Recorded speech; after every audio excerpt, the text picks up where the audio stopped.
Ram Ram, welcome to another one of my videos. This video we'll be talking about the Shiva Sutras, honoring desire and resting within. The energy of desire leads us to believe that it will make us happy, but in fact it cannot. Even if a desire gets fulfilled, it does not give lasting happiness. So the energy of desire never reaches its goal, which is only for your own benefit. Otherwise, desire cannot remain as an independent energy. When you honor desire, those desires that are necessary get fulfilled, and those that are unnecessary fall away. This is the story of Kanyakumari. Shiva is not somewhere in Kailash, but has come very close and stopped. The desire was expected to be fulfilled, but stays unfulfilled.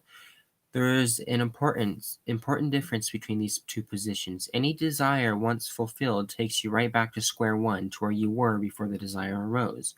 Another meaning of this is that desires once fulfilled do not end, but continue forming one after another. These desires multiply and never stop. This is why it is said that Uma, the Virgin, is the energy of desire. Observe the desires that arise again and again. Desire forever remains a virgin.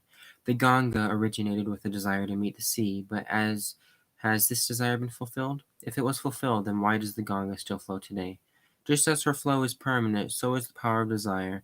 This is the meaning. The power of desire is Uma, the virgin woman. A virgin woman or desire can never meet the Shiva Tattva or Atma Tattva, the essence of Shiva or the self. One who attains happiness cannot have any desire. Is happiness possible when you have desire?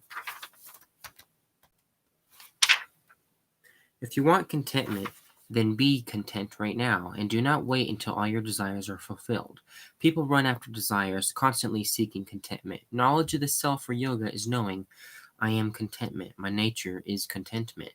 Who can give contentment to a contented person? Therefore, desire is Uma, the virgin. The energy of desire gives you false confidence that will bring contentment. It creates an illusion that will lead you to contentment, but this is a fantasy. Uma remains a virgin, meditating upon Shiva. You can honor it and be a witness to it.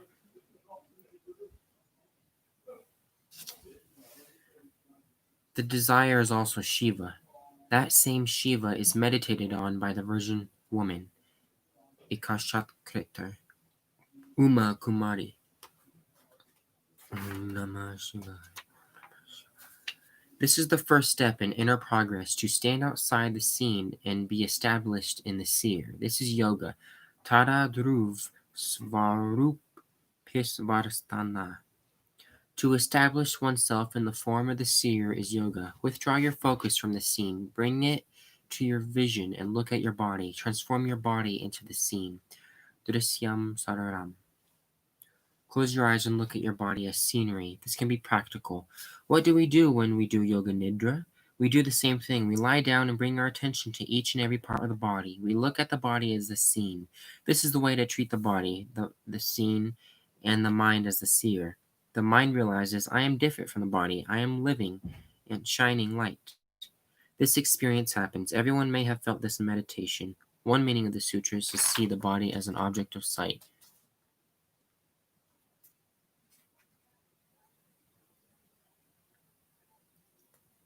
Same with intellect, feelings, etc. The reason for misery is becoming one with the seen. If what is seen changes, then one also changes. And if something happens to the seen, the person is lost. The way out of misery is to detach oneself from the object of sight and establish oneself as the seer.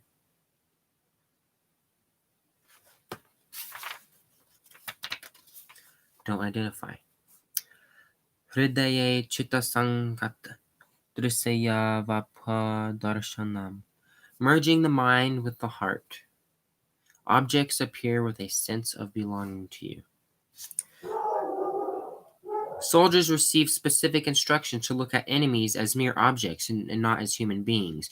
If you look at enemies as human, your heart will take over and you will not be able to kill them.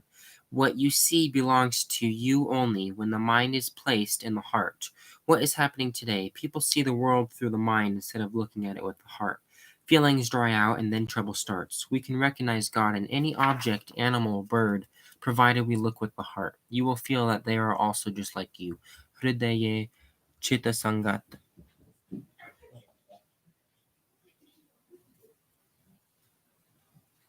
In India, people have always seen God everywhere. Even nature is considered as part of divinity and is called Shri. Vishnu has two wives, Shri Bhudevi, Mother Earth, and Shri Devi, the goddess Lakshmi. Vishnu's wife, Shri, is Shakti or power. We treat the Himalayas and the ocean called Samudra Raja as kings. All the Puranas, including Bhagavat, describing them this way. We see the whole world as alive, not as insert matter. Nature is not inert or dead. Why? This is because we see it with the heart. Just like children, we have looked at nature, merging the mind with the heart. Children see the sun, moon, trees, plants, and even stones as alive. For them, everything is alive. Whatever you see, you will see as belonging to you. When you are absorbed in purity, a sense of belongingness arises in you. Sudatatva sandanadva pasu shakti. The principle of purity begins to emerge when you see that all are not different from you and all belong to you. Only when you feel that everything is a part of you can there be purity and sacredness, apashu shakti. It is not inhuman, animal energy, which is aggressive, apashu, means that which is non-violent, which accepts everything in itself and kindles the energy of love. What's that? That's the belt that drives the alternator, the air conditioning, and everything else out of your mom's car. Yep, that's what happened. Broke the belt. Yeah, the belt broke. Oh, okay. I'm so that's why the battery and everything else died. And all right, that makes sense. Yeah, so we're gonna drop it off to John's repair tomorrow and have him put that new belt on you. All right, cool. So that's why. All right. But it's home in the driveway. Means that which is not violent, which accepts everything in itself and kindles the energy of love. This energy is stronger than aggression and for physical force, and it is never violent or harmful. From the point of view of science, everything is matter. From the point of view of spirituality, everything is alive. In the Bhagavad Gita, Krishna proclaims, "The sun is a part of me, the whole nature is mine." If you want to feel this way, start looking with your heart and not just through your eyes and intellect. Feelings are bright in the eyes of children, but when you look at intellectuals, you'll find no brilliance there. Their eyes are not alive. You feel as though you are looking at a machine. When the ego disappears, or when one is in meditation, you feel that everything belongs to you. There are two types of energy, Pashu Shakti and Apashu Shakti. The first is a mechanical force which has an aggressive tendency. The second one is alive. The energy of every animal, say an elephant or buffalo, is limited. It is one-sided, filled with anger and lacking intelligence. Apashu Shakti is alive and awakened. It is love. When you are absorbed in the principle of purity, Apashu Shakti starts to rise in you. Rest within.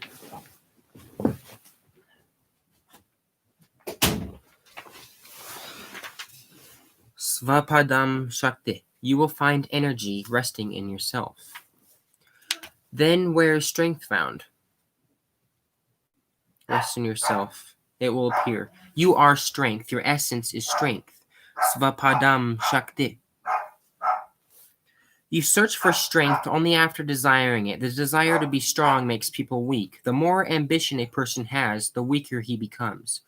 Where there is a fear in the mind, there is no strength. If you have strength, there is no fear. Desire alone makes you weak. Nothing else can. Desire changes you into a beggar. Come back to your place, which is Svapadam Shakti. You become strength. We have not found where our strength lies. We ourselves are strength. When you are strong, you can be innocent and loving. These are signs of power. Your mind should be like childlike. Know that you are in your place. Svapadam Shakti.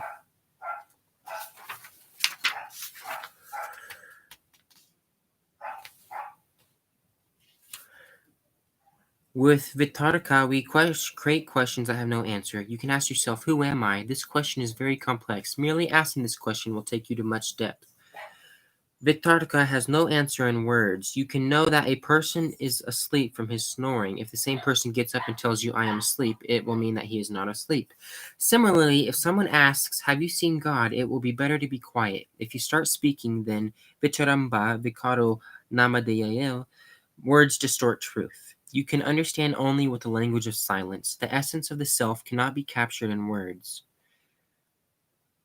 It makes you introspective. If you keep asking, who am I, all answers fall away and there is only silence. In the depth of that silence, it is possible to have knowledge of the self. It is certainly not possible through words. This is to be experienced. It is more important to experience it than to understand it. One of the sutras says to move forward through love and feelings. Feelings and reasoning are opposite. There is no logic in feeling, and there are no feelings in logic. How many times is the same word used in songs, etc.? It is because there is love. The mind does not like repetition. That is why a person who is fully awake finds it difficult to listen to complaints.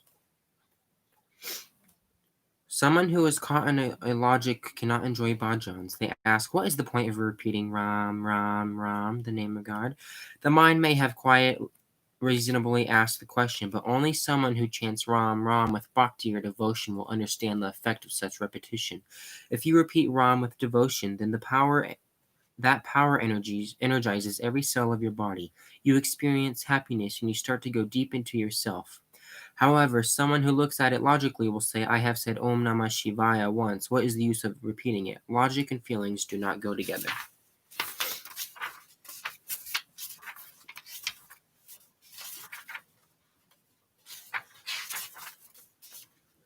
Hope you guys enjoyed this video. Remember,